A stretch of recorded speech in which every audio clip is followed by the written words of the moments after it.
Salam, bugün səhifə 33-də olan ümumiləşdirici tapşırıqlara baxırıq. Başlayaq birinci sualdan. Riyazi ifadə şəklində yazın. A və 3-ün fərqinin 4 misli ilə 2-nin cəmini tapın.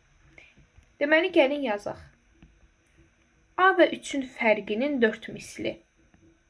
Yəni, A çıxılsın 3. A ilə 3-ün fərqinin vurulsun 4. 4 misli ilə 2-nin cəmi. Üzərinə gəlinsin 2. A-nın yazılışı belə olacaq. C-nin 2 misli ilə, yəni 2 vur C, 2C ilə 4-ün cəmi bölünsün 7. Üzərinə gəlinsin 4 və bu ümumi ifadə bölünsün 7. M-in kvadratı ilə 5-in cəminin 3 misli. Üzərinə gəlinsin 5. M-in kvadratı ilə 5-in cəmi və bu ifadənin 3 misli. Mötərizə alırıq, vurulsun 3. Baxaq deyə, M-in kvadratının 2 qatı ilə 5-in cəmi. M-in kvadratının 2 qatı nədir? 2 vurulsun M kvadratı. 2 vurulsun M kvadratının ilə 5-in cəmi. Üzərinə gəlinsin 5. Keçək ikinci suala. Sadələşdirin və dəyişənin verilmiş qiymətində ifadənin qiymətini tapın. 7x üzərinə gəlinsin 3 vurulsun x minus 1. Gəlin vurub mötərizəni açaq. 7x üzərinə gəlinsin 3-ü x-ə vururuq 3x. 3-ü 1-ə vururuq. Burada işarə çıxılsındır deyə çıxıç olur. 3-ün işarəsi plusdur, 1-in işarəsi mənfidir. Mənfini müsbətə vuranda mənfi eləyir. Yəni, bizim ümumi ifadəmiz 7x üzərinə gəlsin 3x, çıxılsın 3 oldu. Bunu da sadələşdirəndə 7x-in üzərinə 3x gələndə 10x eləyir. 10x çıxılsın 3. 4,2-ni də gəlin yerinə qoyaq. 10 vurulsun 4,2 çıxılsın 3. 42 çıxılsın 3, o da eləyir 39. Cavabımız olur 39. Keçək B-yə. 2b üzərinə gəlsin 3 vurulsun b plus 1. Yenə də mötərizəni vurub açaq. 2b üzərinə gəlsin 3-ü b-yə vururuq. 3b. Burada hər iki əmsalın işarəsi müsbətdir deyə 3-ü 1-ə vururuq. Yenə də müsbət alınır. Üzərinə gəlsin 3. 2b üzərinə gəlsin 3b üzərinə gəlsin 3. 2b ilə də 3b-ni toplayanda 5b eləyir. İfadəmiz olur 5b üzərinə gəlsin 3. B-nin də qiymətini yerinə qoyaq. 5 vurulsun, 5-də 2, üzərinə gəlsin 3. 5 ilə 5, 5-ə ixtisar gedir, 1 qalır hər birinin yerində. 1-i də 2-yə vururuq, 2, 2-nin də üzərinə 3 gəlirik, 5. Burada da cavabımız olur 5. 8 vurulsun, 4 üzərinə gəlsin, n çıxılsın 3-ə. Yenə də vurub mötərizəni açırıq. 8-i vururuq n-ə 8-i. 8-in işarəsi yoxdur, yəni müsbətdir. 4-ün də işarəsi müsbətdir. Vuranda yenə də müsbət olur. Üzərinə gəlsin 32 və çıxılsın 3-ün. 8n-dən 3n çıxanda 5n qalır. 5n üzərinə gəlsin 32 bizim ifadəmizdir. N-i də yerinə qoyuruq. 5 vurulsun 2,6 üzərinə gəlsin 32. O da bərabərdir 3. 18 üzərinə gəlsin 32 və cavabımız olur 50. C-də də cavabımız oldu 50. Keçək üçüncü suala. Deyir ki, təsvirlərə uyğun tənlik yazın və təhlil edin. Deməli, bizə 2x verib və 17 verib. Bunların ümumi qiymətində 26 olduğu göstərilib. Biz bu şəklə uyğun belə bir tənlik yaza bilərik. Ümumi x nə qədərdir? 2x-dir, düz deyil. Və burada bir 17 var. Yəni, üzərinə gəlinsin 17. Ümumi qiymətdə 26 olduğuna görə bərabərdir 26 yazırıq. Yəni, 2x üzərinə gəlsin 17 bərabərdir 26. Burada bərabərliyin hər iki tərəfindən 17-ni çıxırıq. 2x bərabərdir 9 olur. 26-dan 17 çıxanda 9 eləyir. Burada bərabərliyin hər iki tərəfini də x-in əmsalına, yəni 2-yə bölürük. X bərabərdir 4,5 eləyir. A-da cavabımız 4,5 olur. Baxaq B-yə. Bizə burada sadəcə 4y verib və ümumi qiymətin 32 olduğu göstərilib. Biz burada yazırıq 4y bərabərdir 32. Hər iki tərəfi 4-ə bölürük. Y bərabərdir 8. Cavabımız olur 8. Burada isə bizə 4 ədəd t plus 2 verilib və ümumi qiymət 16 göstərilib. 4 ədəd, yəni 4 vurulsun t plus 2. Bu da olur 4t üzərinə gəlsin 8. Və bu qiymətin cavabı 18-dir. Gəlin buradan bir də yazaq. 4t üzərinə gəlsin 8 bərabər olur 18-ə. Bərabərliyin hər iki tərəfindən 8-i çıxırıq. 4t bərabərdir 10. Hər iki tərəfində 4-ə bölürük. T bərabərdir 2,5. Burada da cavabımız olur 2,5. Baxaq 4-cü suala. Deyir ki, tənlikləri həll edin. 2x üzərinə gəlsin 13 bərabərdir 20. Bərabərliyin hər iki tərəfindən 13 çıxırıq. Burada 7 qalır. 2x bərabərdir 7 olur. X-i tapmaq üçün də bərabərliyin hər iki tərəfini 2-yə bölürük. Burada cavabımız olur 3,5. 6x çıxılsın 5 bərabərdir 16. Bərabərliyin hər iki tərəfinin üzərinə 5 gəlirik. 6x bərabərdir 21 olur. Hər iki tərəfi də yenidən 6-ya bölürük. X bərabərdir 21 bölünsün 6. Bunu da düzgün kəsrə çevirəndə 3,6-da 3 eləyir, yəni 3,2-də 1. Bunu onluq kəsir kimi 3,5 kimi də yazmaq olar. B-nin də cavabı 3,5 eləyir. Açıq şəkildə gəlin yazaq digər tənlikləri. C-də x üzərinə gəlsin 8 bölünsün 3 bərabərdir 3,5 tənliyi verilib. Bölünsün 3-dür deyə bərabərliyin hər iki tərəfini 3-ə vururuq. X üzərinə gəlsin 8 bərabərdir 3,5-i 3-ə vuranda 10,5 eləyir. Bərabərliyin hər iki tərəfindən 8 çıxırıq. X də bərabər olur 2,5-ə. Bu da olur cavabımız 2,5. D-yə baxırıq. 4 vurulsun x minus 1 bərabərdir 24. Mörtəzəni vurub açırıq. 4x. Burada 4-ün işarəsi müsbətdir. 1-in işarəsi isə mənfi olduğuna görə vuranda işarəmiz mənfi olur. 4 vurulsun 1, 4 eləyir. Bərabərdir 24. Burada bərabərliyin hər iki tərəfinin üzərinə 4 gəlirik. 4x bərabərdir 28. 4-ə bölürük. X bərabərdir 7. D-nin cavabı olur 7. Baxaq Y-dəki tənliyə. 2x üzərinə gəlsin x bərabərdir 12. 2x üzərinə gəlsin x 3x-dir. 3x bərabərdir 12. X də bərabərdir 3-ə bölürük 4. Y-də cavabımız olur 4. Baxaq F-yə. 4x çıxılsın 2x bərabərdir 18. 4x-dən 2x çıxanda 2x olur. Bərabərdir 18. X də bərabərdir 2-yə bölürük 9. F-nin cavabı olur 9. Baxaq G-yə. 2,6x üzərinə gəlsin 1,4x bərabərdir 16. 2,6x ilə 1,4x toplayanda 4x eləyir. Bərabərdir 16. Hər iki tərəfi də 4-ə bölürük. X bərabər olur 4-ə. Cavabımız olur 4. Son olaraq H-dakı tənliyə baxaq. 3,2x çıxılsın 1,2x bərabərdir 10. Bura eləyir 2x bərabərdir 10. X də bərabərdir 5. H-da da cavabımız olur 5. Baxaq 5-ci suala. Tənlik yazmaqla suallara cavab verin. Bizdə A variantında deyir ki, hansı ədədi 3-ə vurub alınan hasildən 6 çıxdıqda fərq 21-ə bərabər olar. Biz təbii ki, hansı ədəd deyəndə x-i nəzərdə tuturuq və onun yerinə x yazacağıq. Hansı ədədi 3-ə vurub, yəni x-i vururuq 3-ə. 3x. Alınan hasildən 6 çıxdıqda, yəni 3x alınan hasildə ondan 6 çıxırıq. 6 çıxdıqda fərq 21-ə bərabər olar. Bu fərqin də cavabı 21 olmalıdır. Gəlin bu tənliyi həll edək. 3x bərabərdir. 21-in üzərinə 6 gəlirik. 27.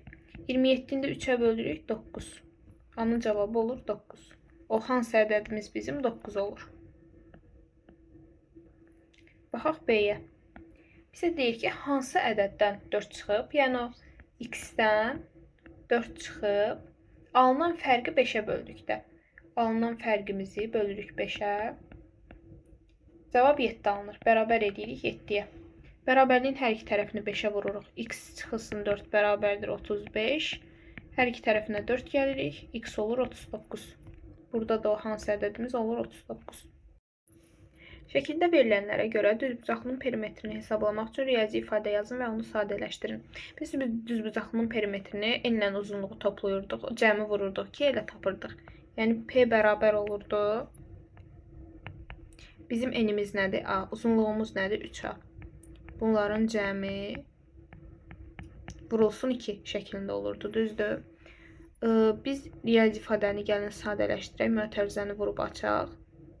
Ya da mötərizənin içini birinci tapaq. A-nın üzərinə 3A gələndə neçə edir? 4A, düz deyil. 4A-nı da 2-yə vuranda olur 8A. Bizim riyazi ifadəmiz bu şəkildə olacaq. A-da da A bərabərdir 4,5 olduqda perimetri tapın. 8 vurulsun 4,5 bərabərdir. Cavab olur 36. Düzbucaqlının perimetri 48 olarsa sahə nə qədərdir? P bərabərdir 8A. Gəlin P-nin yerinə 48 qoyaq. Bərabərdir 8A. 48-i də 8-ə böləndə cavab olur 6. Baxaq 7-yə. Əsmər nənə 20 qutab bişirdi. Samir və Lalənin hər biri n ədəd qutab yedi. Deməli, n ədəd qutab yeyən 2 nəfər var da, düzdür? Yəni 2 vurulsun n ədəd qutab yeyilib. A-dakı sualda soruşur, qalan qutabların sayına uyğun riyazi ifadə yazın. Bizim ümumi qutabımız 20 ədədi idi. Və bundan çıxılsın yeyilən qutabların sayı, yəni 2n. Riyazi ifadəmiz bu şəkildə olacaq. N bərabərdir 3 olduqda neçə qutab qalar? N-in yerinə də 3 qoyuruq. 20 çıxılsın, 2 vurulsun 3, yəni 6 bərabərdir 14. 14 qutabımız qalar. Bazar günü teatra gələn tamaşaçıların sayı şənbə günü gələnlərdən 2 dəfə çox oldu. Gəlin bunu cədvəl şəklində yazaq. Şənbə günü, bazar günü. Deməli, bazar günü teatra gələn tamaşaçıların sayı şənbə günü gələnlərdən 2 dəfə çox olub. Az olan hansıdır? Şənbə günü. Şənbə gününə gəlin biz x deyək. Bazar günü isə 2 dəfə çox olub, ona da gəlin 2x deyək. Şənbə və bazar günü ümumilikdə 642 tamaşaçı olubsa, bazar günü teatra neçə nəfər gəlmişdi? Ümumi nə qədər insan iştirak edib tamaşalarda? 3x bərabərdir 642. Bərabərliyin hər iki tərəfini də 3-ə bölürük. 2, 1, 4. 214 olur cavabımız. Bazar günü teatra neçə nəfər gəlmişdi? Bazar gününü soruşur bizdən. Yəni 2x-i. X-imizi də 2-yə vururuq. 428. Ümumi cavabımız 428'dir. Maşın yolun bir hissəsini 2 saat ərzində 60 km/saat sürətlə, ikinci hissəsini isə 3 saat ərzində A km sürətlə getdi. Bu müddət ərzində maşın cəmi S kilometr məsafə qət etdi. Birinci sualımız odur ki, S məsafəsini A'dan asılı olaraq ifadə edin. Deməli, birinci hissəni 2 saat ərzində gedib və 60 km/saat sürətlə. Yəni bizim birinci hissəmiz budur da, düzdür.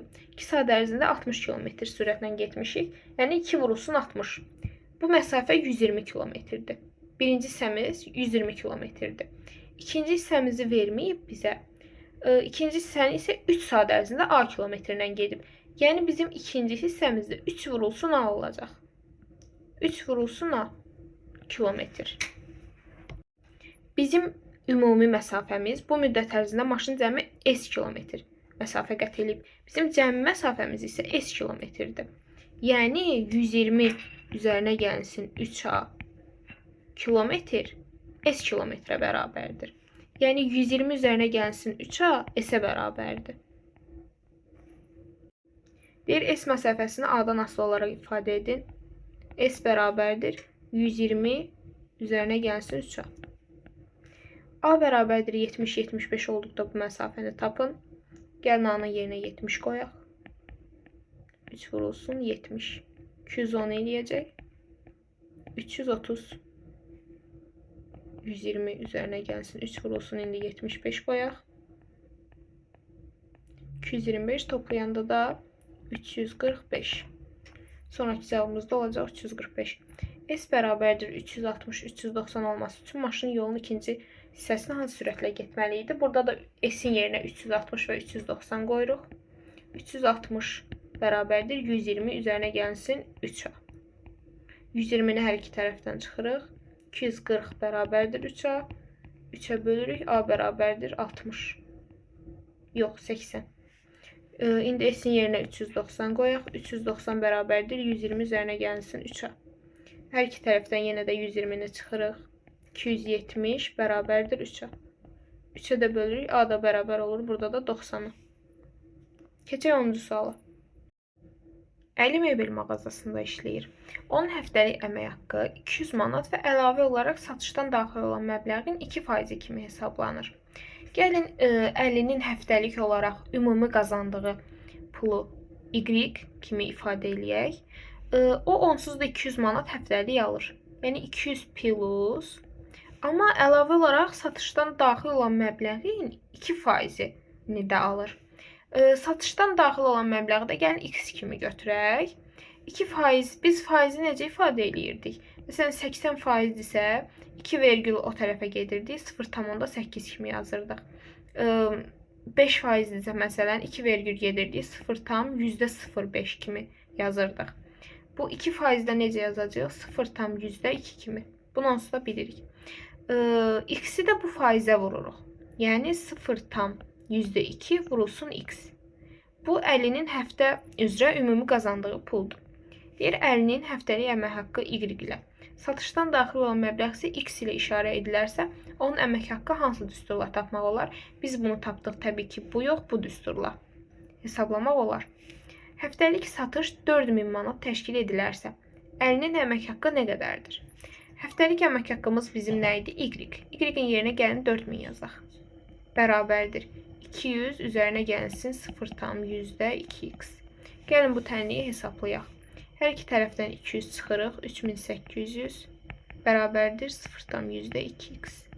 X da bərabərdir 3800-ü bölürük 0,2-yə. Yəni satışımız da bizim 7000 yox. 760 min təşkil edib bizim satışımızda. Baxaq S-yə. Əli ötən həftə 300 manat əmək haqqı almışdır. Ötən həftə satış neçə manat təşkil edilib? İndi gəlin Y-in yerinə 300 qoyaq. 300 bərabərdir 200. Üzərinə gəlsin 0,2x. Hər tərəfdən 200 çıxırıq. 100 bərabərdir 0,2x. X bərabərdir 100-ü də bölürük 0,2-yə. X də olur. Səhv eləmirəmsə 20.000. Bəli. Ötən həftə 20 manat satış təşkil olunub. Burada cavabımız olur 20.000. Burada da 760.000. Aha. Keçək 11-ci suala. Y bərabərdir 12 çıxılsın x asılılığının qrafikini qurun. Gəlin quraq. Verilmiş koordinat cütlərindən bu asılığa uyğun olanları müəyyən edin. Gəlin ilk öncə düsturumuzu yazaq. Y bərabərdir 12 çıxılsın x. Cədvəlimizi quraq. X, Y. X-ə 0 verəndə Y olur 12. 1 verəndə olur 11. 2 verəndə olur 10. 3 verəndə olur 9. 4 verəndə olur 8. Nəhayət 5 verəndə də olur 7.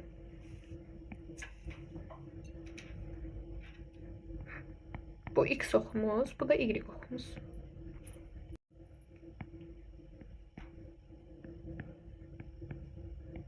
Dört və 5.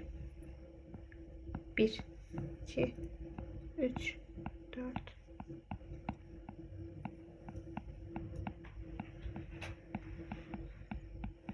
Ve burada olsun 12. Aha. X 0 olanda y olur 12. Yani bura. Başka renk götürək gəlin. Olur bura. X 1 olanda y olur 11. Yani bura. 2 olanda olur 10. Bura. 3 olanda olur 9. Bura. 4 olanda olur 8. Bura. 5 olanda da olur 7. Bura. Və biz bu cədvəli davam elətdirsək, bu qrafikada davam elətdirsək, görərik ki, əslində uzaqdan baxıldıqda koordinatda belə bir görüntü alınacaq. Amma biz bunu davam elətdirmirik, çünki mənim yerim yoxdur, amma siz davam elətdirə bilərsiniz. Deməli, verilmiş koordinat cütlərində bu asılığa uyğun olanları müəyyən edin. 2, 4, 2, 14 bizdə xeyir yoxdur. Ona görə bu yoxdur. 4, 8. Bəli, var. 5, 7. Bəli, var. 8, 4'ü görmək üçün gəlin davam elətdirək. Burada nədir? 6, 6 olur. 7, 5 olur. 8, 4 olur. Bəli, 8, 4 də var. Bu 2, 14'dan başqa hər biri var. Qrafika əsasən ulduz yerinə uyğun ədədi tapın. 3 ulduz. Ulduzun yerinə burada olacaq 9. Cədvəldən görürük. Ulduz 5. Ulduzun yerinə də 7 olacaq. Cədvəldən yenə də görürük. Baxaq 12-ci suala. Elxanın 10 manat pulu var. Lalənin pulu 4 manatdan çox, Elxanın pulundan isə azdır. Deməli, Lalənin pulu bilinmir. Lalənin puluna gəlin bir x deyək. X. Deyir ki, Lalənin pulu 4 manatdan çoxdur. Yəni 4 kiçikdir x. 4 manatdan çox, Elxanın pulundan isə azdır. Yəni x kiçikdir. Elxanın pulu nədir? 10. Burada nə oldu? X böyük oldu 4'dən, kiçik oldu 10'dan. Lalənin pulunu dəyişəni olan bərabərsizlikdə necə ifadə etmək olar? Baxın belə. Baxaq 13-cü suala. Bərabərsizliyin həllini ədəd oxunda təsvir edin və tələb olunan ədədi tapın. Ən kiçik natural ədəd. Bu bərabərsizliklərdə ən kiçik natural ədəd. A böyük bərabərdir 17. Bu bərabərsizliyi ödəyən ən kiçik ədəd nədir? Elə 17'nin özüdür, düz deyil. Bu bərabərsizliyi ödəyən ədədlər 17 və ondan daha böyük ədədlərdir. Bunlardan ən kiçik isə 17'dir. 2 tam %5 kiçikdir x. Bu bərabərsizliyi ödəyən ədədlər hansılardır? Bu ədəddən daha böyük ədədlər, düzdür. Amma ən kiçik bunu ödəyən natural ədəd isə 3'dür. B'də olur 3. 2 kiçikdir x. Bu şərti ödəyən ədədlər isə 3 və ondan daha böyük ədədlərdir. Yəni bu bərabərsizliyi ödəyən ədəd də ən kiçik ədəd 3 olur. X bərabər deyil 1. Bu ədədi ödəyən ən kiçik natural ədəd isə olur 2. Çünki əgər x natural ədəddirsə və 1 deyilsə x, deməli 2 və ondan daha böyük ədədlərdir. Ən böyük natural ədəd. N kiçik bərabərdir 16.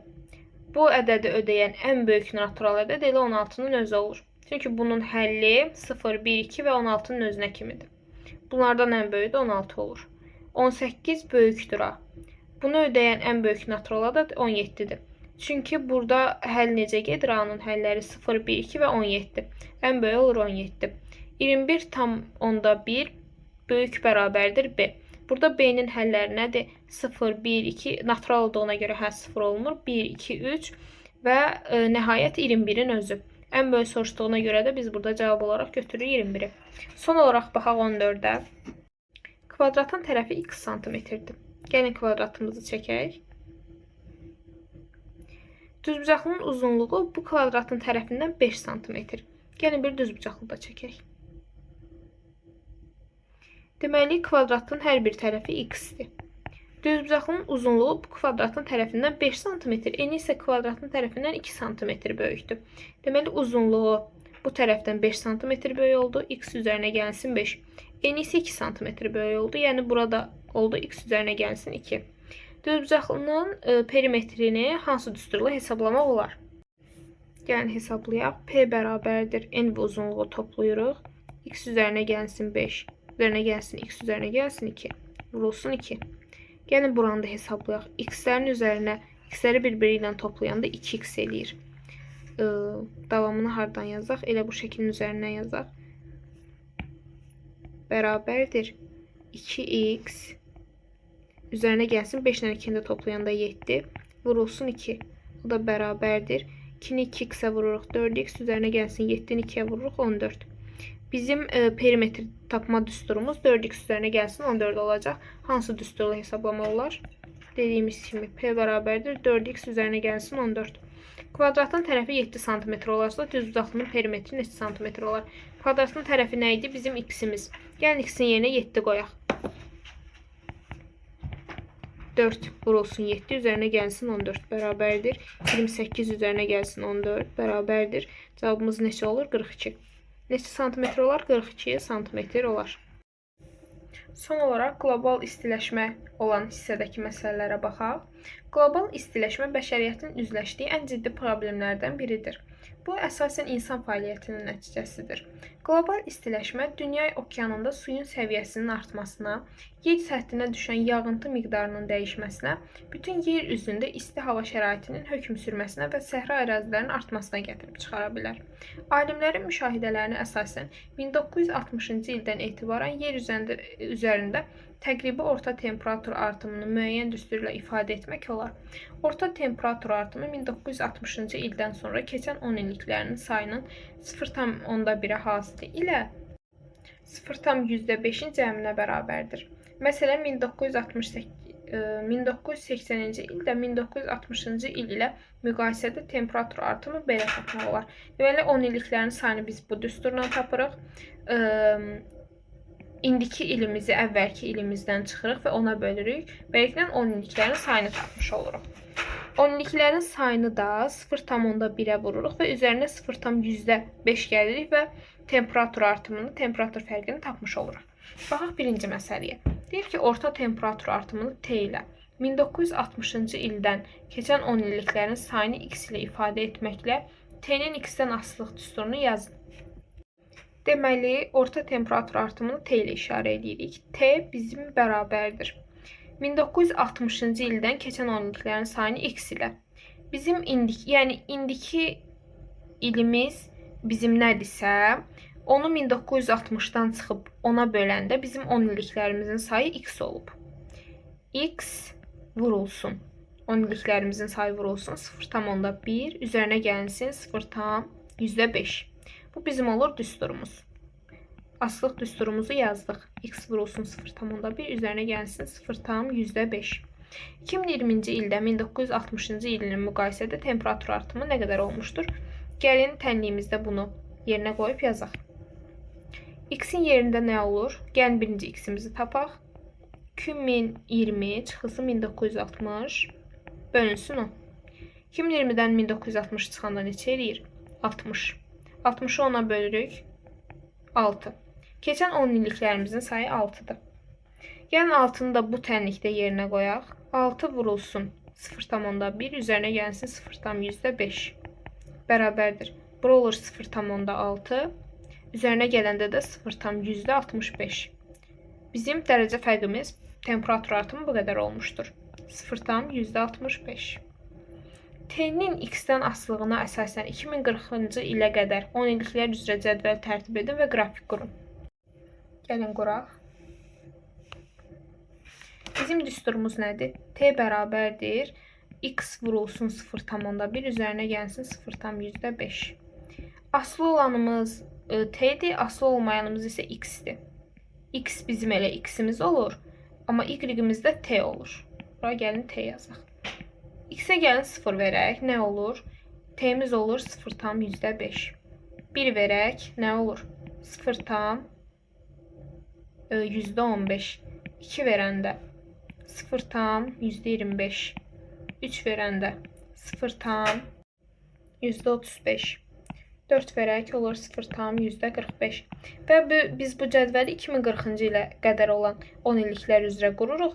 Yəni bizim 10 illik sayma düsturumuz nə idi? 2040 çıxılsın 1960 bölünsün 10 bərabərdir.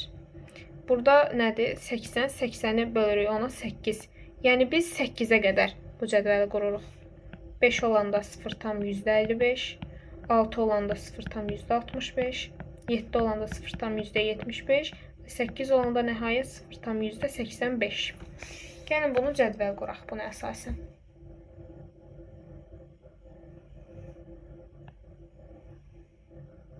X və y-imiz, yəni T. Aha, gəlin bir-bir nöqtələri işarələyək. Bizim cütlüklərimiz biz bilirik ki, bunlardır. Ona uyğun şəkildə yazaq. X 0 olanda y-imiz nə olur? 0,5. Yəni bizim nöqtəmiz olur bura. X-imiz 1 olanda 0,15. X'imiz 1 olanda 0,15. X'imiz 2 olanda 0,25. 3 olanda %35. 4 olanda %45, 5 olanda %55, 6 olanda %65, 7 olanda %75 və 8 olanda da %85. Bu nöqtələri də birləşdirdikdə qrafikimiz belə alınır. Baxaq digər suala. Bu gedişlə neçənci ildə 1960-cı il ilə müqayisədə yer üzündə temperatur artımı 1,05 olar. 1,5 olar. Gəlin temperatur artımının yerinə bu rəqəmi yazaq. 1,5 bərabərdir. X vurulsun 0,1 üzərinə gəlsin 0,5. X-i tapmaq üçün gəlin bu tənliyi yazaq. Bərabərliyin hər iki tərəfindən 0,5 çıxırıq. 1 bərabərdir. X vurulsun 0,1. Burada da X-imizi tapmaq üçün 1'i bölürük 0,1'ə. Cavab olur 10. 10 il keçməlidir. Yəni 10 il yox, daha doğrusu 10 illiklərin sayı 10 olmalıdır. Neçənci ildə tapmaq üçün gəlin belə bir hesab aparaq. İndiki ilə Y deyək və çıxılsın 1960 yazaq. Bölünsün 10 bərabərdir. Gəlin 10 yazaq. Bərabərliyin hər iki tərəfini 10'a vururuq. Y çıxılsın 1960 bərabərdir 100. Y də bərabərdir 2060. Yəni 2060-cı ildə bizim artıq yer üzündə temperatur artımı 1,5 olacaq. 1,5 olacaq. Sonuncu sualda qlobal istiləşmənin səbəbləri, bunun aradan qaldırılması, yolları haqqında internetdən materialları toplayın və təqdimat yazın. Artıq bunu da siz yazmalısınız. Bugünlük bu qədər idi. Gələn videoda görüşərik. Sağ olun.